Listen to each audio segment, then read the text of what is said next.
you want to do quotes after or before the rating? Now's your time, Chris. You want to Okay. do your quotes? Yeah, so for episode 4, Custer's Last Stand, we have mentioned about like how Custer's wife in the show is like maybe or maybe not related, involved with Ernest Pratt. So, I mean, this is actually a point of various characters. So, the friends like Bartok and the Bartok's aide asks Ernest Pratt about this, and Ernest Pratt responds this: Ernest Pratt has a moral code of his own, which is as wide as a Mississippi compared to legends. If I know a woman is married, I will not be involved. And the aide asks, "What if you don't know?" Uh, then that falls on my side of the river, don't you think? Implying that he would intentionally make it like not try to check too hard whether a person is married so he can be involved. Are you saying Pratt is a man of low moral caliber? The thing is, he says compared to Legend, so he's outright admitting that as Legend, he would be very promiscuous, but Ernest Pratt is kind of more, honest, but not that much.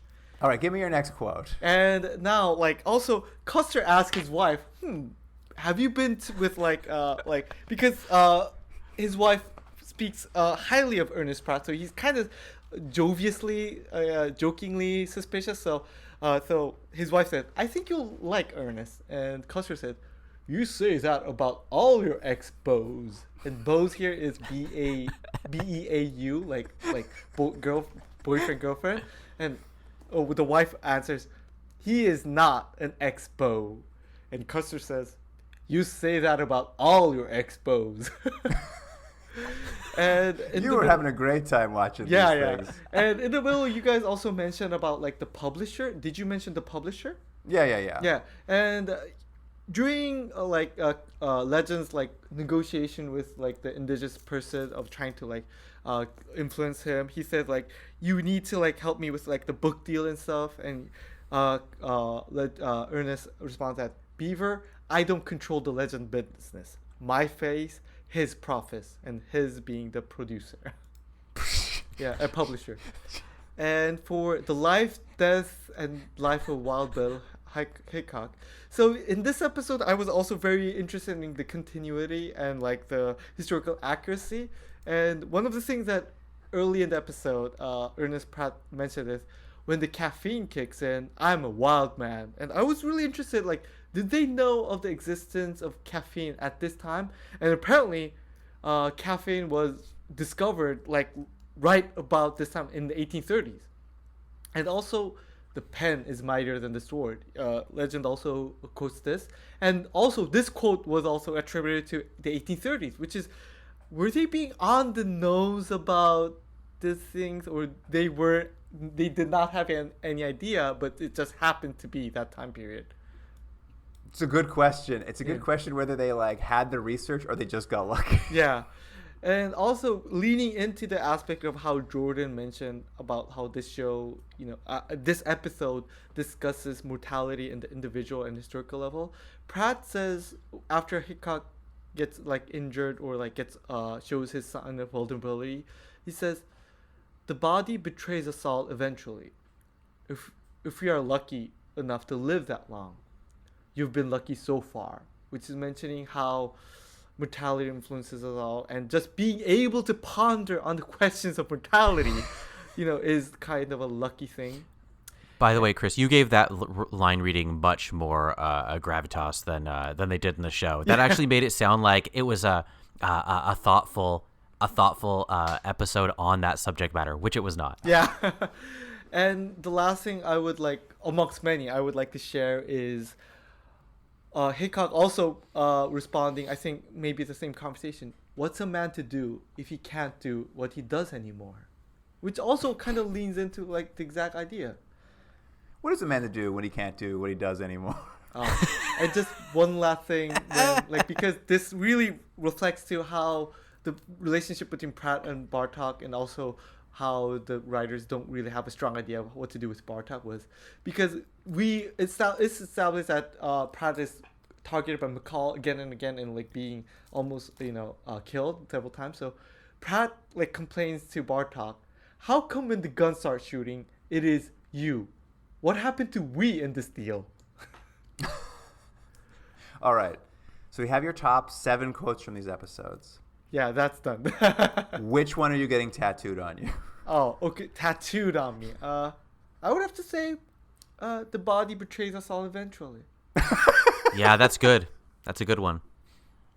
I honestly, having you say it back, I really do like the quote.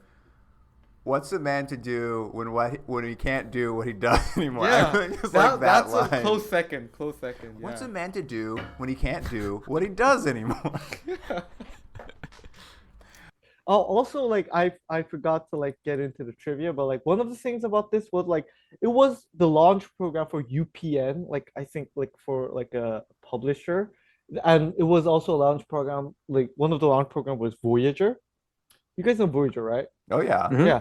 So like this was the launch program for a new TV network called UPN amongst Voyager, and they were like bleeding money. They were like bleeding a lot of money. Like they were.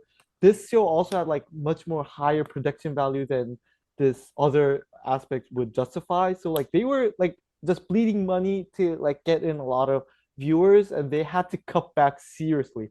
Even Voyager was on the chopping block because it was too expensive for its viewer base. And like this show is one of Richard Dean Anderson's favorite characters, even like interviewed multiple times about It shows. It shows on the show he quite Yeah. likes it. And also, I did not have a good like opportunity to say this, but like John Delancey, they worked multiple times together in MacGyver and Stargate. Like not Oh just- really? Yeah, The yeah, two yeah. of them? Yeah. You can search it in IMDb, and also like there's interviews about that. And also like the point of like the gun thing, I had to look it up because I didn't suspect it because in at least Stargate, Richard Dean Anderson holding the P90 submachine gun, which is a very futuristic looking weapon, is kind of like the trademark for so many seasons. So I couldn't, but now I remember he rarely shoots it. Like in the show, it's characterized that he's more of a strategist and diplomat than like a fighter. But also there's a both in MacGyver and Stargate, there's a backstory where some of his loved one was hurt or killed by a gun, even in Stargate. So that kind of explains why he doesn't really like to use a firearm. So I think Richard Dean Anderson shoots and seriously injures or kills somebody a handful of times, and all of those occurrences are very, very important. It's not like, oh, I'm the good guy, so I shoot and kill. Look, it's like so in like that. Again, it may not be true. It's something I read. I couldn't find anything to confirm that, but it seemed Yeah. like when I was, because my knowledge isn't as high as yours of his career, but I was like, MacGyver I watched, and I'm like, Yeah. well, I know he didn't use, the whole point of MacGyver is he thought of other ways to get out of Yeah. situations. And then this again, Pratt, I was like, it kind of tracks, but I don't know how true that is, or if it was just like, maybe it was a thing. He was like, hey guys, I'd like my character to come up with more interesting ways. And they're like, oh, we'll do our best, sort of thing. I'm not sure. Good trivia though. Yeah. Yeah.